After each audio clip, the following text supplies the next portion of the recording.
voy a contar el primer impacto que tuve, pero también en nuestra conversación vamos a hablar de varios encuentros. Muy bien. Porque creo que somos transformados no por un encuentro, sino de varios encuentros con la gloria de Excelente. Dios. Varias renuncias de muerte. Con lo que más te identificas es con profeta, ¿puede ser? Puede ser con Puede el ser. oficio de profeta. Oficio de profeta, aunque en ejercicio eres pastor. Y evidentemente cumples roles de maestro, te fluyes de diferentes La maneras. gracia de Dios. Pero por llamado más fuerte es esa unción de profeta, ¿no? Sí, No el profeta que está diciendo el futuro necesariamente. Sí, a mí me gusta la definición de David, Ok.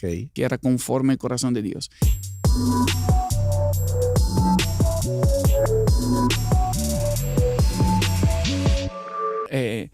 Delivery, fue a entregar comida a sus hermanos. Entonces, el oficio puede cambiar, Ya. pero mi llamado es ser conforme al corazón de Dios. Hermoso eso. Y Marcos, tú inicias como adorador, iniciaste en la alabanza, estás todo este tiempo allí. ¿Sabías que te ibas a desarrollar también en un liderazgo pastoral o eso fue otro tipo de historia y de transición? No, yo estaba seguro que no. ¿Estás seguro que Mis no? papás son pastores, fueron pastores toda la vida y yo estaba seguro que pastor No era no por voy a ahí. ser. Claro. Pero como les dije, va muy conectado con eso. Ok. Cuando tuve mi encuentro con Dios decidí que yo no iba a luchar para tener mi carrera, para tener un oficio, sino que yo quería hacer lo que Dios quería en la temporada que Él me necesitara. Entonces, por lo cual, alguna temporada yo pasaba horas con la guitarra.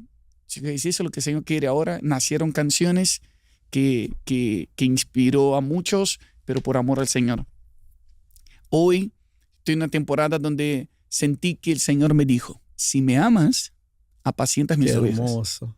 Entonces, es como que no es suficiente expresar mi amor con canciones. Entonces, a veces nos quedamos con una sola forma del pasado. Y hoy sigo cantando, sigo componiendo. Lanzamos un álbum hace poco, Altar Familiar, que ese fue de Marcos, porque hacemos siempre con Toma tu Lugar, Claro. pero con Marcos yo no siempre grabé la serie de algo íntimo y ese ahora álbum Altar Familiar. Entonces, pero yo no creo que deje lo que pasó. Creo que Dios nos va agregando cosas. Entonces, adoraba solo con canciones, después nos volvimos un equipo de discipulado, Toma tu Lugar. Correcto. Y escuché al Señor decir, un modelo que funciona es mejor que 1000 mensajes. Entonces, hemos predicado en conferencias, en eventos, pero ¿dónde funciona lo que creemos? Fue ahí que nació la comunidad Toma tu Lugar. En 2020, enero de 2020, ahora estamos cumpliendo 4 años de comunidad, que tenemos la iglesia local en Córdoba, Argentina, tenemos la casa de oración y un centro de entrenamiento. Y no lo estoy haciendo porque quiero, porque me gusta o porque profesionalmente cambié de oficio, sino porque amo al Señor y estoy respondiendo a su llamado como una expresión de adoración. Hoy es pastorear. Creo que una de las grandes cargas que los hombres cristianos pueden tener es el hecho de poder ejercer un buen sacerdocio en la casa.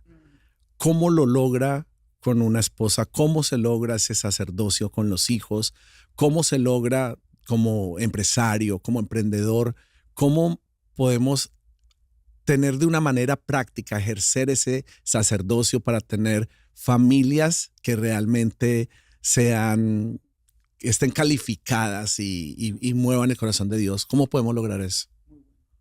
Necesitamos la gracia de Dios. Sí. Familias que funcionen. Así es. Tienes un llamado a la familia, evidentemente. ¿Cómo lo lograste con Fer? ¿Cómo lo estás logrando con tus hijos? Primero, tiene mucho que ver con conectarnos con Jesús a nivel individual y saber que Él es nuestro sumo sacerdote. Él es el referencia, Él es el que abre el camino y Él es el que nos guía. Entonces, con Fer, nosotros en varios momentos de nuestra vida nos dimos cuenta que el Señor nos pone encrucijadas que no lo podemos resolver con nuestra inteligencia, con nuestra forma, con nuestros contactos, que necesitamos buscar sabiduría. Y descubrimos hace mucho que de rodillas resolvemos nuestros problemas matrimoniales y tomamos las decisiones. Cuando nacieron nuestros hijos, incorporamos algo que llamamos altar familiar. Correcto. Es un momento de poner pausa a todo y poner a Cristo en lugar más alto. Y la verdad que no es fácil. No vengo a decir que esto es todo fluido, que aparecen ángeles, que mis hijos aman. No, a mis hijos les cuesta un montón. A mí también me cuesta como papá porque me siento muchas veces religioso en tener que parar todo. Y también dice, nos agotamos. ahora vamos a tener un tiempo de alta familia. Oh, y me hacen, no, yo quería jugar, yo quería hacer eso, quería hacer lo otro. Pero mis papás pusieron una base en mi corazón que cuando yo era niño, también yo decía lo mismo. Y después cuando crecí, dije, qué bien me hizo.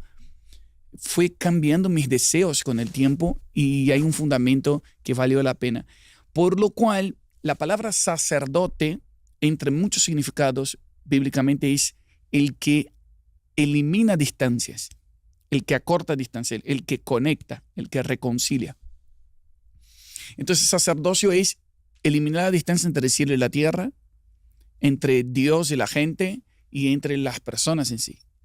Entonces, yo como papá, como esposo, digo, cuando noto que mi casa está distante de lo que Dios quiere, mi función es reunirlos y decir, volvamos a ver qué es lo que Dios quiere. Elimino la distancia entre la realidad del 2024 y lo que Dios quiere para nosotros.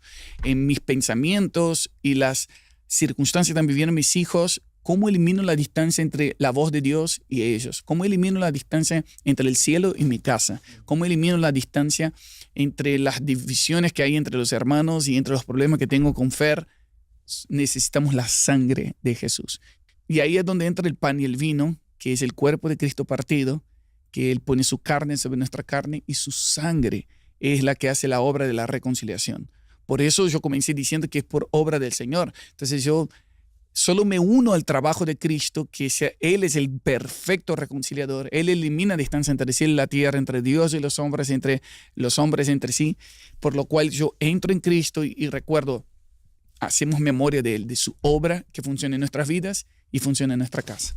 Ustedes viven en Argentina, exactamente en Córdoba. Córdoba, Argentina. Ese sacerdocio, ¿cómo se puede aplicar a la economía de un cristiano? Al manejo de empresa, al emprendimiento, cómo podemos aplicar ese sacerdocio. No necesariamente en nuestros países hay tantos recursos como en América, pero ser hijo de Dios tampoco significa aceptar vivir en pobreza. Una cosa es vivir en sencillez y en sobriedad y otra cosa es aceptar vivir en pobreza o en miseria. ¿Qué nos puedes decir acerca de esto? En el concepto que un sacerdote es el que elimina distancias, es Dios es el dueño de la plata y del oro. Él tiene una fuente de sabiduría y creatividad. Entonces un sacerdote es aquel que pregunta y dice, Señor, quiero acceder a tu sabiduría. Proverbios, Salomón, el hombre más sabio del mundo, descubrió que la sabiduría es mejor que plata y oro. Entonces ya no es cuestión solo de dinero, sino de qué hago con los recursos que tengo. Y para ahí entra el sacerdocio. Hombres y mujeres que saben cómo detenerse y preguntar, Señor, danos sabiduría para trabajar menos y ganar más. Danos sabiduría para tener tiempo libre con la familia para buscarte. Porque mucha gente pasa toda la vida trabajando para pagar el deleite y cuando va a deleitarse no tiene tiempo porque está cansado de todo lo que hizo. Toda la vida trabajando para la familia, pero no tiene tiempo para la familia. Y después pierde la salud y gasta todo el dinero que tenía para pagar los problemas de salud. Que tienen tantos trabajos y no llegan a final de mes. Anyway, contabas en el podcast de Mesa con Fer el otro día. Tal cual.